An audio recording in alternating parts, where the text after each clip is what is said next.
topic for this session is blood supply of the stomach. Now here we have to remember that stomach is part of the primitive foregut. So it develops from the primitive foregut, hence it is supplied by the artery of the primitive foregut, which is the celiac trunk. Celiac trunk is a ventral branch of the abdominal aorta. So if we draw stomach,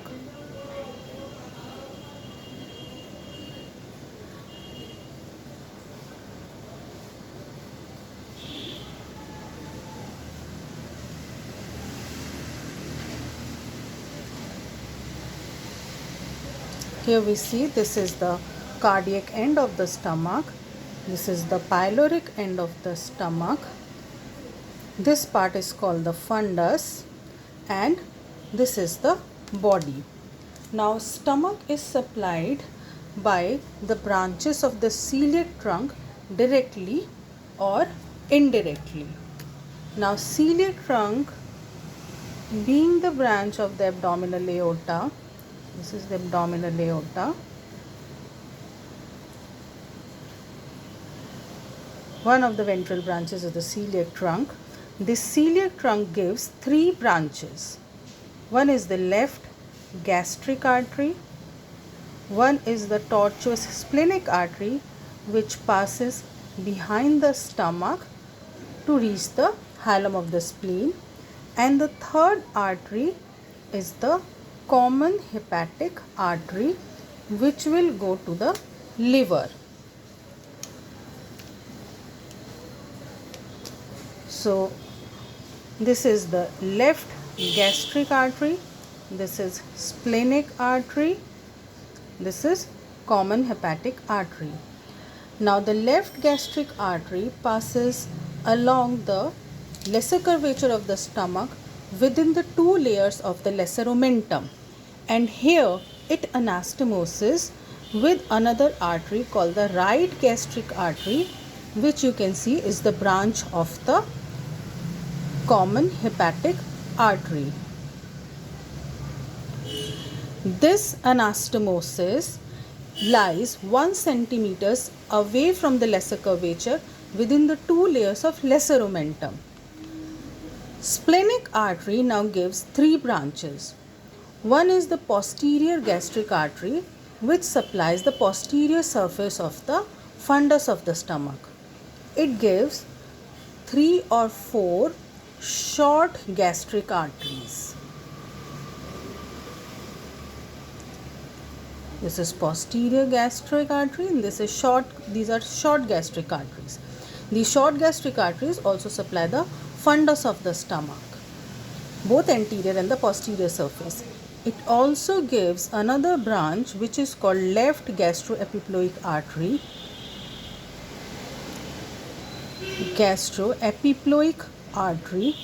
Which anastomoses with another branch given by the common hepatic artery called the right gastroepiploic artery, passes behind the stomach, reaches the greater curvature. Within the first two layers of the greater omentum, it anastomoses with the left gastroepiploic artery.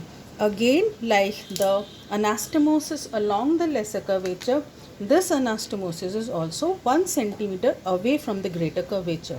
Why? Because when after taking food the stomach dilates, if there is no gap between the arteries and the stomach, then this arterial arcades will be compressed. So what we see? We have seen that stomach is supplied by 6 arteries. Left gastric artery, which is a direct branch of celiac artery. There is right gastric artery. There are short gastric arteries. There is a posterior gastric artery, left gastroepiploic artery, and the right gastroepiploic arteries. Now all these arteries they are present beneath the serosa. So you see, if this is the stomach, then it is covered by the peritoneum. So it's the anterior surface of the stomach, the lesser curvature, the greater curvature. So you see it is covered by peritoneum, and these arteries, they are present beneath the serosa. Now beneath the serosa or the peritoneum, these arteries, they provide branches. The arcade at the lesser and the greater curvature, they provide arteries on the anterior and posterior surface of the stomach, which anastomose with each other in this manner. So the dotted ones represent the anastomosis on the posterior surface. So these are all branches given by the arcades present along the lesser and the greater curvature of the stomach. Now these arcades are called, whether they are present on the anterior surface or the posterior surface, they are called the feeder arteries. So now we see the mode of arterial supply. So if we make the structure of the stomach, this is serosa or peritoneum. Beneath the serosa, you know, there are three different coats in the stomach. The outermost one, the serosa, then second one is the muscular coat. The muscular coat has longitudinal and the circular muscles, and also stomach has some oblique muscles. So this one is the muscular coat.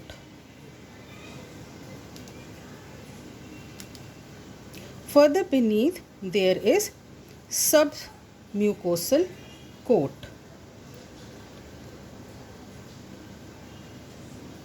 Or submucosa, and the fourth coat, which is present towards the lumen, is called the mucous membrane.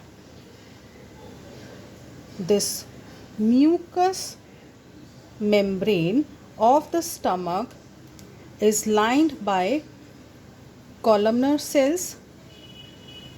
These are the columnar cells lining this. This is the epithelium. So there is epithelium. Then there is lamina propria, which is nothing but the connective tissue, in which all the glands, the muscles, the blood vessels, nerves and lymphatics are present. And then there is a muscle within the mucous membrane, which is called muscularis mucosae. Now these blood vessels, the feeder vessels, they are present beneath the serosa. So they are present in subserous coat, and they form a subserous plexus of arteries. From here, the vertical branches, they pierce the musculature of the stomach and form the intramuscular plexus. Further, they give branches which go straight to the submucosa, forming submucosal plexus. So we have subserosal plexus, intramuscular plexus, and we have submucosal plexus.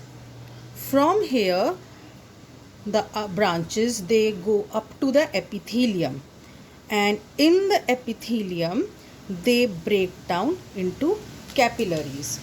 These capillaries, they join to form the veins. Now these veins, they come back and they are now present in the subserous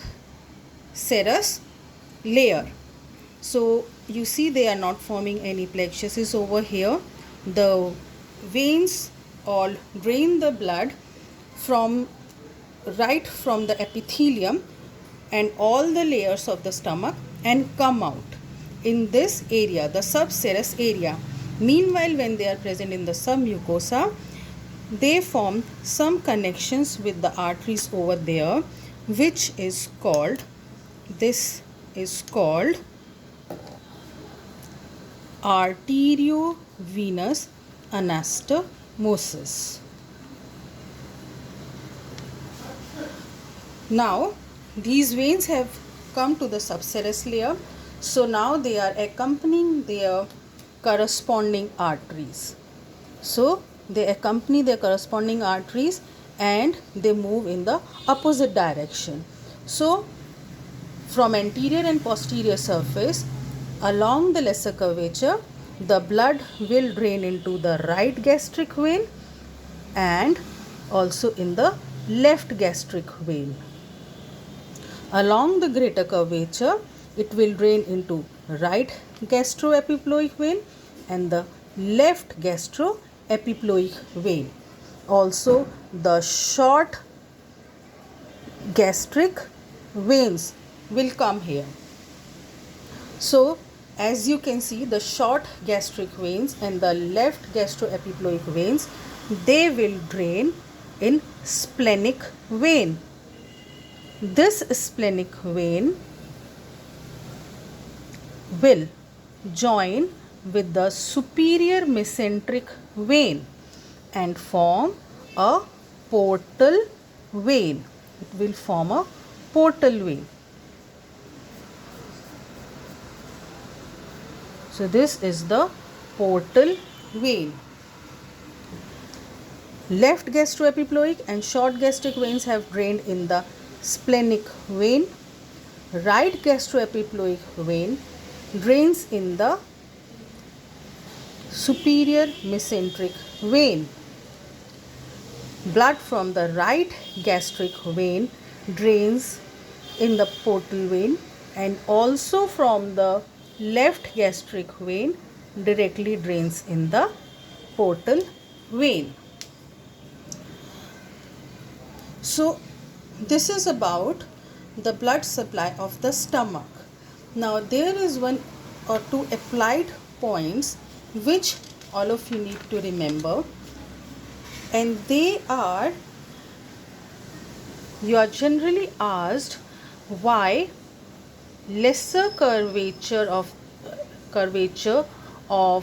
stomach is prone to ulceration.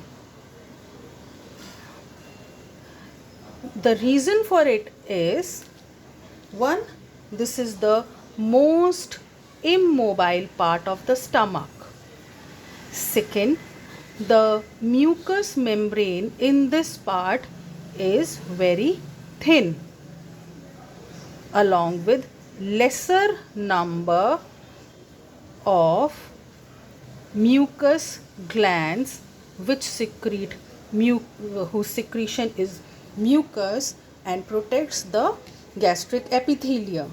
So they have lesser number of the mucus glands.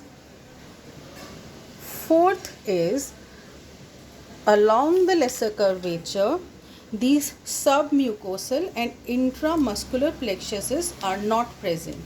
So what will happen over there? Along the lesser curvature, from the subserous plexus, directly the blood vessels reach the epithelium. Now since no intervening plexuses are formed, so whenever there is contraction of the stomach, what happens? These blood vessels, they get compressed and blood is not able to reach the epithelium.